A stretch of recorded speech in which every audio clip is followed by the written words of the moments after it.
Bismillahirrahmanirrahim. Assalamualaikum warahmatullahi wabarakatuh.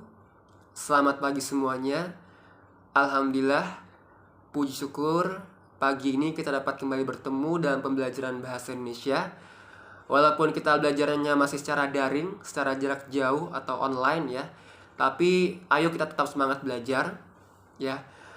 Ya, walaupun ada banyak kendala dalam proses belajar daring, tapi mudah-mudahan capeknya kita ini diganti menjadi ibadah buat kita, menjadi ilmu yang berkah buat kita, sehingga kelak kita bisa menjadi orang yang sukses buat diri kita sendiri, buat keluarga, maupun orang-orang di sekitar kita. Amin ya rabbal alamin. Oke, kali ini kita sudah masuk dalam pembelajaran bahasa Indonesia bab pertama nih di kelas 7 ya, semester 1 atau semester ganjil, yaitu mengenai teks deskripsi ya. Nah, atau lebih tepatnya kita akan belajar 3 hal hari ini, yaitu mengenai pengertian teks deskripsi, kemudian yang kedua objek atau hal apa saja yang bisa digambarkan dalam teks deskripsi, dan yang ketiga adalah ciri-ciri teks deskripsi. Oke, untuk menghemat waktu kita langsung aja ke poin yang pertama, yaitu pengertian teks deskripsi. Oke, teks deskripsi adalah sebuah teks yang menggambarkan suatu hal atau suatu objek secara rinci. Kata kuncinya adalah menggambarkan objek atau menggambarkan suatu hal. Ya, apa sih yang dimaksud dengan menggambarkan di sini? Ya, apa sih artinya menggambarkan dalam teks deskripsi? Nah, maksud menggambarkan itu bukan kita menggambar pemandangan alam dipakai diwarnain ya, pakai kelir atau pakai pensil warna, tapi yang dimaksud menggambarkan ini adalah kita menggambarkan suatu hal dengan menggunakan bahasa atau kata-kata. Ya, misalnya saya menggambarkan Pantai Ancol ya. Pantai Ancol adalah sebuah pantai yang terletak di Jakarta Utara, atau tepatnya di Teluk Jakarta. Ya, pantai ini merupakan suatu pantai yang indah. Walaupun airnya tidak sebening pantai-pantai di daerah lain, tapi Pantai Ancol merupakan destinasi wisata yang banyak digemari oleh warga Jakarta dan sekitarnya. Yaitu saya menggambarkan menggambarkan Pantai Ancol melalui kata-kata. Atau misalnya saya menggambarkan kelinci, ya. Saya mempunyai seekor kelinci bernama Robio, ya. Robio memiliki bulu yang berwarna putih. Dia memiliki mata yang berwarna merah. Nah, itu saya sedang menggambarkan kelinci menggunakan kata-kata ya. Sejauh ini mudah-mudahan paham ya. Oke, tadi teks deskripsi adalah sebuah teks yang menggambarkan suatu hal atau objek secara rinci. Rinci itu arti jelas ya. Terus yang kedua nih, apa aja sih objek atau hal yang bisa kita gambarkan dalam teks deskripsi ya? Seenggaknya ini ada 4 lah ya yang bisa kita gambarkan dalam teks deskripsi. Yang pertama itu manusia. Manusia ini bisa tokoh-tokoh yang kita kagumi ya. Misalnya saya mengagumi Bung Karno, Insinyur Soekarno. Saya bisa menggambarkan Bung Karno tuh ya bagaimana. Atau misalnya saya menggambarkan pemain bola Cristiano Ronaldo. Misalnya Cristiano Ronaldo memiliki tinggi 180 cm. Ini misalnya aja ya. Saya nggak tahu asli tingginya berapa. Kemudian Cristiano Ronaldo memiliki kulit yang berwarna coklat, yang memiliki rambut yang sedikit ikal ya. Kemudian Cristiano Ronaldo ini hebat dalam bermain sepak bola. Nah, saya sedang menggambarkan atau mendeskripsikan Cristiano Ronaldo ya. Atau bisa juga kita mendeskripsikan artis Korea, misalnya Kim Tae Hyung ya.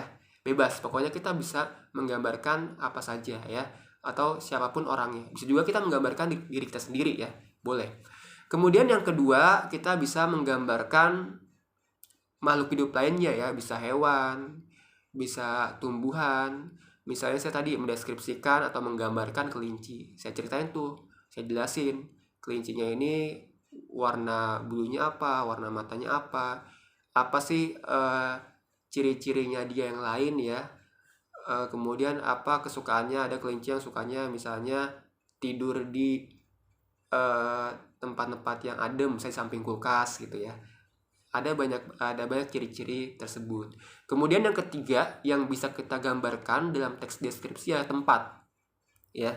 Misalnya Monas. Ya, Monas terletak di Jakarta Pusat, Provinsi DKI Jakarta. Ya. Tugu Monas dikelilingi oleh tanaman yang sangat luas. Kita bisa ceritakan tuh. Atau misalnya tadi Ancol, Pantai Ancol. Atau misalnya kita bisa mendeskripsikan atau menggambarkan SMP Negeri 119 Jakarta. Saya bisa menjelaskan tuh. Misalnya gedung SMP Negeri 119 Jakarta, Gedung SMP Negeri 116 Jakarta terletak di Jalan Sunter Permai Raya, Kelurahan Sunter Agung. Gedung SMP Negeri 116 Jakarta berwarna hijau dindingnya. Di tengah-tengah gedung terdapat sebuah lapangan, yang mana lapangan itu terbagi lagi menjadi dua, yaitu lapangan futsal yang bisa digunakan untuk lapangan basket, dan juga lapangan voli yang juga bisa digunakan sebagai lapangan bulu tangkis. Nah, itu saya sedang menggambarkan atau mendeskripsikan SMP Negeri 116 Jakarta. Bisa lagi dijelaskan, misalnya SMP Negeri 116 Jakarta memiliki berbagai macam ruangan. Ada ruangan lab bahasa atau laboratorium bahasa, ada laboratorium komputer, ada perpustakaan, ada ruang media, ada ruang guru, ruang kepala sekolah, dan lainnya. Ya, oke. Kemudian hal yang bisa kita gambarkan dalam teks deskripsi adalah benda. Bisa sepeda, ya, atau bisa misalnya motor atau sepatu, ya. Itulah berbagai macam hal yang dapat kita gambarkan dalam teks deskripsi. Oke, nah kemudian kita belajar poin yang ketiga, yaitu adalah ciri-ciri teks deskripsi.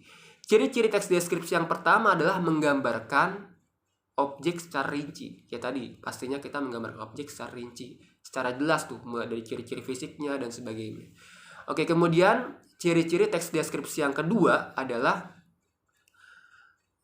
melibatkan indera manusia. Indera itu maksudnya panca indera, ya. Dulu kita belajar panca indera mungkin ketika SD. Intinya adalah indera itu misalnya kayak indera pendengaran, indera penglihatan, ya, indera pembauan atau penciuman, ya.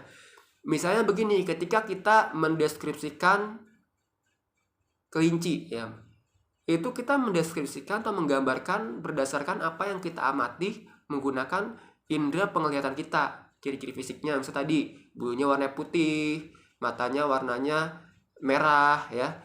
Itu kita menggambarkan berdasarkan indera penglihatan. Atau misalnya nih, bagi yang punya burung yang suaranya merdu itu kayak apa ya? Misalnya burung lovebird, ya. Itu kita bisa mendeskripsikan suaranya. Misalnya burung lovebird kepunyaanku memiliki suara yang merdu. Nah, itu kan kita menggunakan indera pendengaran, ya. Itu maksudnya dari maksud atau arti dari melibatkan indera manusia.